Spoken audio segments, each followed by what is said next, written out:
Bem-vindos ao Guerreiros do Mundo.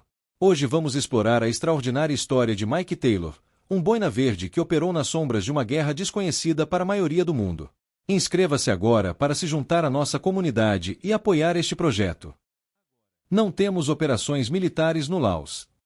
Esta afirmação, repetida por autoridades americanas durante anos, era uma das maiores falsidades oficiais da Guerra do Vietnã. Enquanto as atenções do mundo se voltavam para os campos de batalha do Vietnã, uma guerra secreta se desenrolava nas selvas montanhosas do vizinho Laos, onde homens como Mike Taylor arriscavam suas vidas em operações cuja existência seu próprio governo negava. O cenário deste conflito secreto era a nação do Laos, atravessada pela infame trilha Ho Chi Minh, um sistema logístico vital que permitia que o Vietnã do Norte movimentasse tropas e suprimentos para o sul. Para Washington, interromper esse fluxo tornou-se uma prioridade estratégica, mas havia um problema. Um acordo internacional de 1962 declarava o Laos neutro no conflito, proibindo a presença militar estrangeira. A solução para este dilema diplomático veio na forma de uma operação encoberta da CIA, codinome Operação Momentum, que seria executada pelas Forças Especiais do Exército, os Boinas Verdes. A missão: infiltrar pequenas equipes de operadores especiais que treinariam e liderariam forças indígenas em operações de guerrilha contra as tropas norte-vietnamitas. Sem uniformes identificáveis, sem reconhecimento oficial e sem esperança de resgate caso capturados, estes homens entraram em um limbo legal e ético onde as regras normais de guerra não se aplicavam. Entre estes guerreiros das sombras estava o sargento Mike Taylor, um boina verde cuja experiência no Sudeste Asiático o tornava particularmente adequado para esta missão quase suicida. A negação pública destas operações criava uma realidade perturbadora. Estavam lutando em uma guerra que oficialmente não existia. Se capturados, não seriam reconhecidos como militares americanos. Se mortos, suas famílias receberiam explicações vagas sobre acidentes em treinamentos na Tailândia. O terreno montanhoso do Laos, coberto por florestas tropicais densas, apresentava desafios extraordinários. Durante a estação das monções, chuvas torrenciais transformavam trilhas em lamaçais intransitáveis. Na estação seca, o calor sufocante e a escassez de água testavam os limites da resistência humana. Neste ambiente hostil, doenças tropicais como malária e disenteria eram ameaças constantes, muitas vezes mais perigosas que o inimigo. Era neste cenário brutal que Mike Taylor conduziria operações que, décadas mais tarde, seriam finalmente reconhecidas como algumas das mais audaciosas e estrategicamente significativas do conflito do Sudeste Asiático. Sua história representa não apenas um exemplo notável de coragem individual, mas também um capítulo crucial da história militar americana que permaneceu nas sombras por tempo demais. A jornada de Mike Taylor para se tornar um dos operadores mais eficazes da Guerra Secreta do Laos começou muito antes de pisar no Sudeste Asiático. O processo de criação de um boina verde capaz de operar em absoluto isolamento, adaptando-se a culturas estrangeiras e realizando missões complexas sem supervisão, exigia um tipo raro de indivíduo e um treinamento extraordinariamente rigoroso. Taylor ingressou no exército em meados da década de 1960, numa época em que as forças especiais estavam reformulando sua identidade para enfrentar os desafios emergentes da contra-insurgência. Após completar o treinamento básico e mostrar aptidão excepcional, ele foi convidado a tentar a seleção para as forças especiais, um processo que elimina a maioria dos candidatos. O curso de qualificação das forças especiais era projetado para identificar não apenas resistência física, mas qualidades psicológicas específicas: pensamento independente, adaptabilidade, resiliência e capacidade de tomar decisões complexas sob extrema pressão. Os instrutores observavam não apenas se os candidatos podiam completar as tarefas físicas brutais, mas como reagiam ao fracasso, como trabalhavam em equipe e como enfrentavam problemas ambíguos sem direção clara. Após sua qualificação inicial, Taylor recebeu treinamento especializado crucial para suas futuras missões.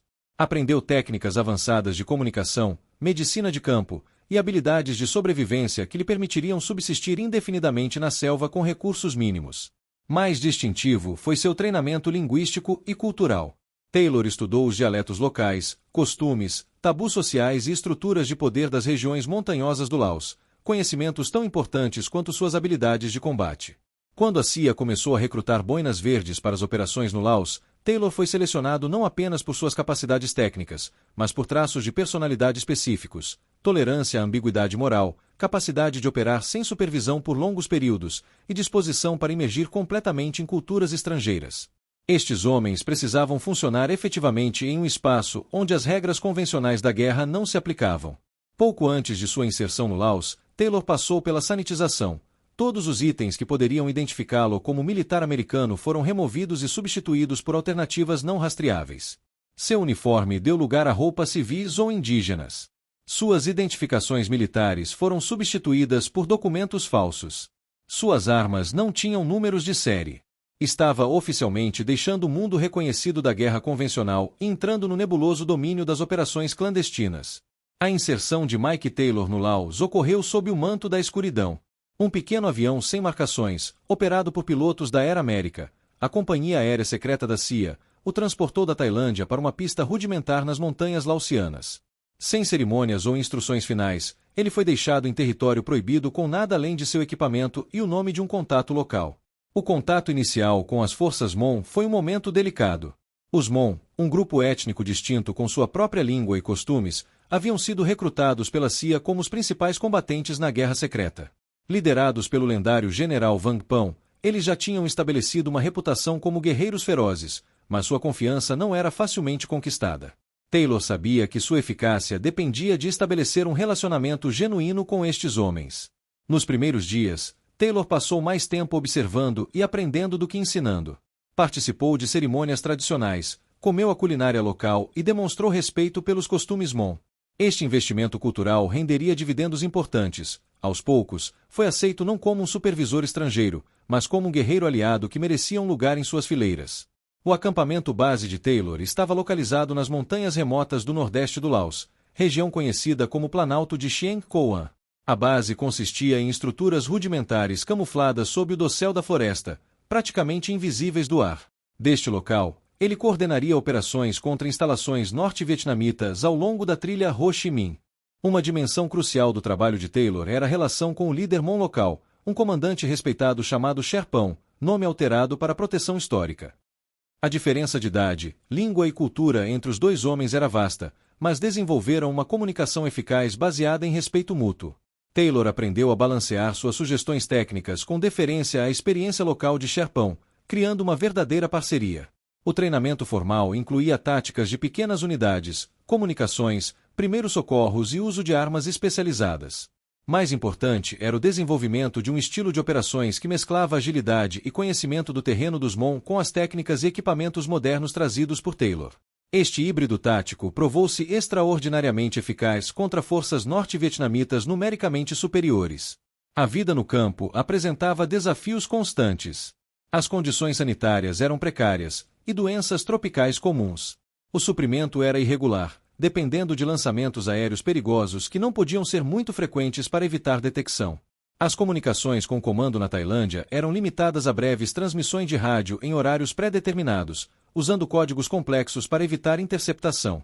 Enquanto construía estas relações, Taylor nunca perdeu de vista a gravidade de sua situação.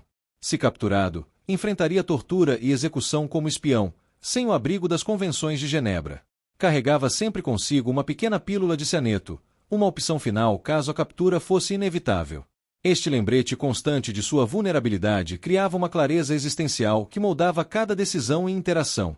A principal missão estratégica de Mike Taylor no Laos era interromper o fluxo de tropas e suprimentos norte-vietnamitas através da trilha Ho Chi Minh.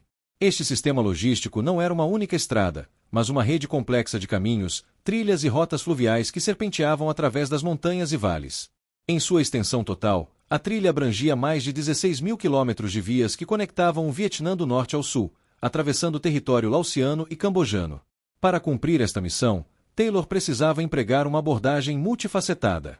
O primeiro componente era reconhecimento detalhado.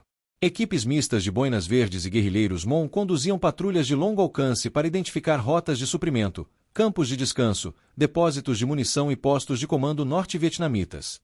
Estas patrulhas frequentemente duravam semanas, com os homens movendo-se silenciosamente pela selva densa, documentando meticulosamente a movimentação inimiga sem serem detectados. Uma operação particularmente significativa ocorreu no verão de 1968, quando a inteligência indicou um aumento substancial no tráfego de caminhões norte-vietnamitas. Taylor liderou uma pequena força de reconhecimento que identificou um depósito de combustível crítico escondido em uma caverna nas montanhas anamitas. A localização era defendida por uma força considerável, tornando um ataque direto suicida. Demonstrando a inovação tática que caracterizava as operações das forças especiais, Taylor desenvolveu um plano para infiltrar uma pequena equipe de sabotagem usando um caminho aparentemente impossível através de um desfiladeiro íngreme. Após 3 dias de aproximação tortuosa, Taylor e uma pequena equipe de 4 guerrilheiros MON especialmente treinados conseguiram infiltrar o perímetro de segurança durante uma tempestade violenta. Colocaram cargas explosivas estrategicamente posicionadas com temporizadores de retardo, permitindo que se retirassem antes da detonação. A explosão resultante destruiu mais de 20 mil galões de combustível e vários caminhões de transporte, interrompendo operações norte-vietnamitas por semanas. A operação foi tão bem executada que o inimigo inicialmente acreditou ter sido vítima de um bombardeio aéreo americano.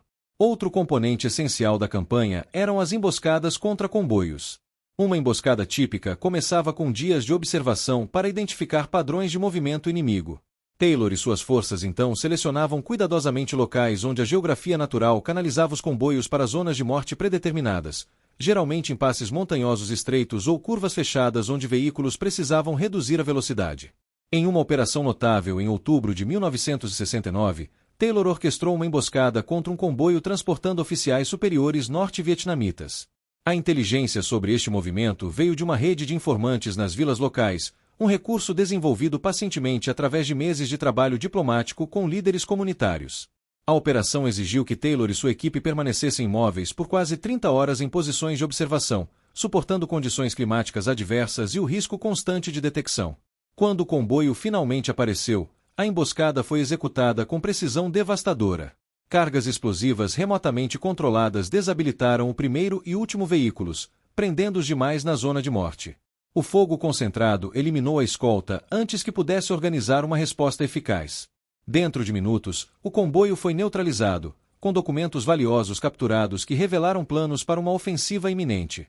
Taylor e sua equipe desapareceram rapidamente na selva, deixando confusão sobre quem havia conduzido o ataque.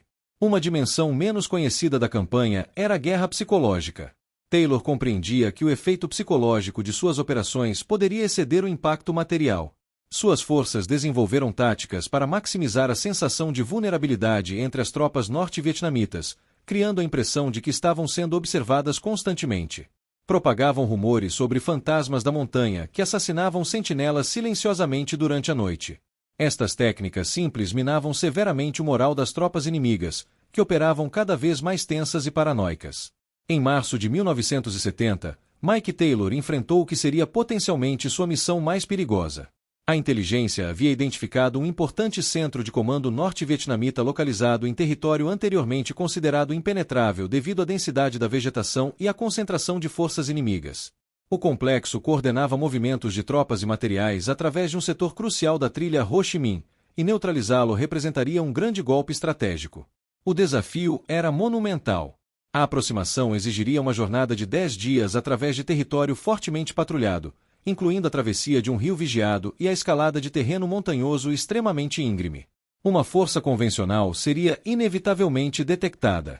A missão requeria uma abordagem radical, um grupo mínimo, movendo-se exclusivamente à noite, usando técnicas de deslocamento ultra-silenciosas desenvolvidas pelos guerrilheiros MON. Taylor selecionou pessoalmente 4 guerreiros MON para a operação, homens com quem havia desenvolvido confiança absoluta ao longo de mais de um ano de combates. O plano era arriscado: infiltrar-se até o complexo, coletar inteligência detalhada sobre suas operações e, se possível, executar uma ação de sabotagem que desabilitaria suas comunicações sem revelar que havia sido um ataque americano. A inserção ocorreu durante uma noite sem lua. Taylor e sua pequena equipe foram transportados de helicóptero até um ponto a 30 quilômetros do objetivo, a máxima aproximação possível sem risco inaceitável de detecção. A partir dali, começou uma das mais extraordinárias incursões da Guerra Secreta. Movendo-se apenas poucas horas por noite e permanecendo absolutamente imóveis durante o dia, o grupo penetrou profundamente em território hostil, muitas vezes passando apenas dezenas de metros de posições inimigas sem serem detectados. No 4º dia da infiltração, a equipe enfrentou seu primeiro grande obstáculo, um posto de controle norte-vietnamita bloqueando a única passagem viável através de um desfiladeiro rochoso. Taylor tomou uma decisão característica de sua abordagem não convencional: em vez de evitar o posto, passariam diretamente através dele. Usando técnicas de camuflagem avançadas, a equipe se aproximou durante uma chuva particularmente forte, quando a visibilidade e a audição dos guardas estariam comprometidas. Com paciência meticulosa, levaram mais de 4 horas para percorrer os últimos 200 metros, passando tão perto dos guardas que podiam ouvir suas conversas. Após 8 dias de infiltração extraordinariamente tensa, a equipe finalmente alcançou as imediações do complexo-alvo. Por 48 horas, observaram pacientemente as rotinas, identificando pontos fracos na segurança e confirmando a importância do local como centro de comando regional. Taylor documentou meticulosamente cada detalhe, usando um pequeno telescópio para observar documentos que oficiais carregavam entre prédios, e registrando padrões de transmissão de rádio que revelavam a hierarquia de comando. A fase final da operação exigia a colocação estratégica de dispositivos de escuta avançados nas proximidades das antenas de comunicação. Estes dispositivos minúsculos permitiriam à CIA interceptar comunicações inimigas por meses. Adicionalmente, explosivos temporizados foram instalados em um depósito de combustível secundário, programados para detonar apenas após a equipe ter tempo para exfiltração completa. A retirada foi ainda mais perigosa que a aproximação. Com o aumento de atividade inimiga na área devido a uma ofensiva em preparação, a equipe enfrentou várias situações de quase detecção. Em um incidente particularmente tenso, ficaram encurralados em um pequeno bolsão de vegetação por 6 horas enquanto uma unidade norte-vietnamita conduzia exercícios de treinamento a menos de 50 metros de distância. Após 12 dias no território mais perigoso do Laos, Taylor e sua equipe finalmente alcançaram a zona de extração. O helicóptero que os recolheu pousou por apenas 90 segundos, tempo suficiente para que embarcassem antes de desaparecer novamente no céu noturno. As informações que trouxeram provaram-se inestimáveis, permitindo ataques precisos nas semanas seguintes que severamente prejudicaram a capacidade logística norte-vietnamita no setor. Após quase 2 anos de operações contínuas no Laos, o desgaste físico e psicológico começava a cobrar seu preço de Mike Taylor. As condições extremas de vida na selva, exposição constante a doenças tropicais, má nutrição e o estresse perpétuo de operar em território hostil haviam reduzido seu peso a níveis preocupantes. Uma infecção parasitária contraída durante a travessia de um pântano resultou em febres recorrentes que ameaçavam sua capacidade operacional. Mais desafiador que o desgaste físico, contudo, era o isolamento psicológico. Por sua própria natureza, a guerra secreta criava guerreiros solitários. Taylor frequentemente passava meses sem contato com outros americanos, imerso em uma cultura estrangeira e enfrentando decisões morais complexas sem orientação. A pressão de saber que um único erro poderia resultar não apenas em sua morte, mas no comprometimento de toda a operação e possivelmente na morte de civis que haviam confiado nele, era uma carga constante. Em meados de 1971, Taylor enfrentou um dilema profundo quando recebeu informações sobre uma ofensiva norte-vietnamita iminente contra vilarejos Hmong que haviam colaborado com suas operações. Seus superiores na Tailândia, pressionados por considerações políticas mais amplas, negaram autorização para uma operação defensiva, considerando-a excessivamente arriscada. Confrontado com a escolha entre seguir ordens ou proteger aliados que haviam arriscado tudo por ele, Taylor fez a decisão que definiria o restante de sua carreira: desobedeceu. Reunindo guerrilheiros Hmong de várias unidades dispersas, organizou uma força de aproximadamente 80 homens. Estabeleceram posições defensivas em passagens estratégicas e prepararam emboscadas elaboradas. Quando a força norte-vietnamita atacou, encontrou não vilarejos indefesos, mas resistência coordenada que infligiu pesadas baixas e eventualmente forçou sua retirada. Os vilarejos foram poupados, mas a insubordinação de Taylor não passou despercebida. As consequências foram complexas. Entre os Hmong, sua reputação atingiu status quase mítico, o americano que arriscou sua carreira para protegê-los quando seu próprio governo os teria abandonado. Entre seus superiores, as reações foram mistas. Alguns recomendaram seu afastamento imediato, citando quebra de protocolo e risco à segurança operacional. Outros, compreendendo a complexidade moral da situação, argumentaram que sua iniciativa representava o espírito mais puro das forças especiais, adaptabilidade no terreno e compromisso com forças aliadas. No final, um compromisso foi alcançado. Taylor foi retirado do Laos, mas em vez de enfrentar corte marcial, foi reatribuído para operações de treinamento na Tailândia. Suas realizações no campo permaneceram largamente não reconhecidas, classificadas como segredos que só seriam revelados décadas mais tarde. Para Taylor pessoalmente, o retorno à vida normal nos Estados Unidos após o fim de seu serviço apresentou desafios profundos. Como muitos veteranos de operações clandestinas, encontrou-se incapaz de discutir suas experiências não apenas com o público, mas mesmo com família e amigos. Sua guerra havia sido oficialmente inexistente, suas conquistas deliberadamente obscurecidas pela política de negação plausível do governo. Esta impossibilidade de reconhecimento e processamento aberto de experiências traumáticas contribuiu para o desenvolvimento de transtorno de estresse pós-traumático. Pesadelos recorrentes, hipervigilância e dificuldades de readaptação à vida civil foram companheiros constantes nos anos que se seguiram ao seu serviço. Sem o apoio institucional adequado, Taylor enfrentou períodos de depressão profunda e problemas com álcool, sintomas comuns entre veteranos de operações especiais que lutaram suas guerras nas sombras. Apenas com a desclassificação gradual de documentos relacionados à Guerra Secreta no Laos, iniciada nos anos 90, Taylor e outros veteranos similares puderam começar a receber reconhecimento público por suas extraordinárias contribuições. Este reconhecimento tardio, embora bem-vindo, nunca poderia compensar totalmente os anos de silêncio forçado e as consequências pessoais de servir em uma guerra que seu país negava estar lutando. Décadas após o término da Guerra do Vietnã, a história completa das operações secretas no Laos continua emergindo gradualmente dos arquivos classificados. O legado de Mike Taylor e outros boinas verdes transcende seu impacto militar imediato, oferecendo lições importantes sobre a natureza da guerra não convencional, os desafios éticos de operações clandestinas e o custo humano do segredo governamental. No contexto puramente militar, estas operações representaram uma revolução na aplicação de forças especiais. A abordagem de multiplicação de força, onde pequenas equipes de operadores altamente treinados amplificam dramaticamente a eficácia de forças indígenas, tornou-se um paradigma central da doutrina moderna de operações especiais. O modelo desenvolvido no Laos influenciou diretamente a estratégia americana em conflitos subsequentes, desde a América Central nos anos 80 até o Afeganistão pós-2001. As inovações táticas desenvolvidas por necessidade nas montanhas do Laos, técnicas de infiltração profunda, métodos de sabotagem com recursos limitados, protocolos de comunicação seguros em ambientes hostis, foram posteriormente codificadas em manuais de treinamento e incorporadas ao currículo das forças especiais. A experiência adquirida, muitas vezes ao custo de vidas, informou o desenvolvimento das capacidades americanas de guerra irregular nas décadas seguintes.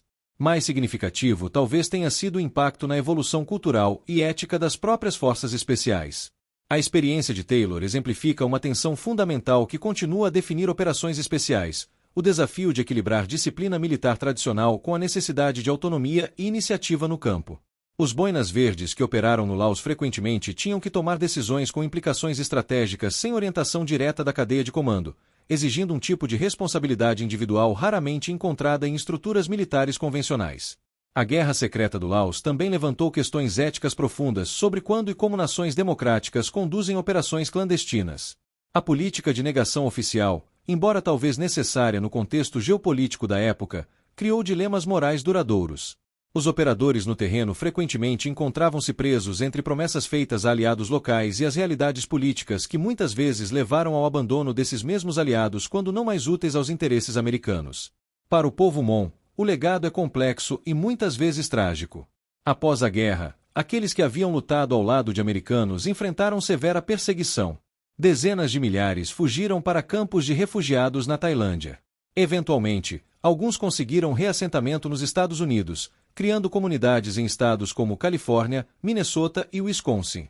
Esta diáspora continua a preservar sua cultura e história, incluindo as memórias do tempo que lutaram junto a operadores como Taylor nas montanhas do Laos. O reconhecimento formal dessas operações começou a emergir apenas nas últimas décadas. Em 2017, um monumento às Forças Especiais e à CIA que conduziram a Guerra Secreta no Laos foi finalmente dedicado no Cemitério Nacional de Arlington. Esta cerimônia tardia ofereceu alguma medida de reconhecimento público para veteranos como Taylor e, talvez mais importante, para os familiares dos que não retornaram.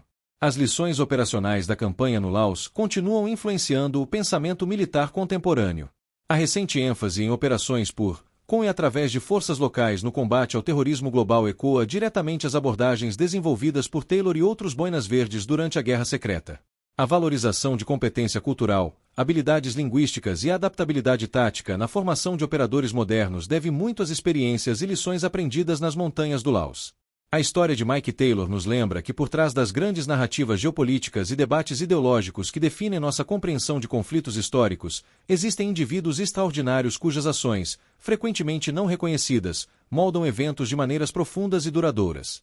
Nas sombras da história oficial, estes guerreiros secretos demonstraram qualidades, coragem, adaptabilidade, comprometimento com aliados locais, que continuam a definir o ethos das forças especiais em todo o mundo. Inscreva-se agora, torne-se membro, ative as notificações, compartilhe este vídeo com seus amigos e deixe um comentário para que possamos comparar nossos conhecimentos e fontes. Obrigado por seguir nosso canal. Até nossa próxima jornada estratégica. Aqui no Guerreiros do Mundo.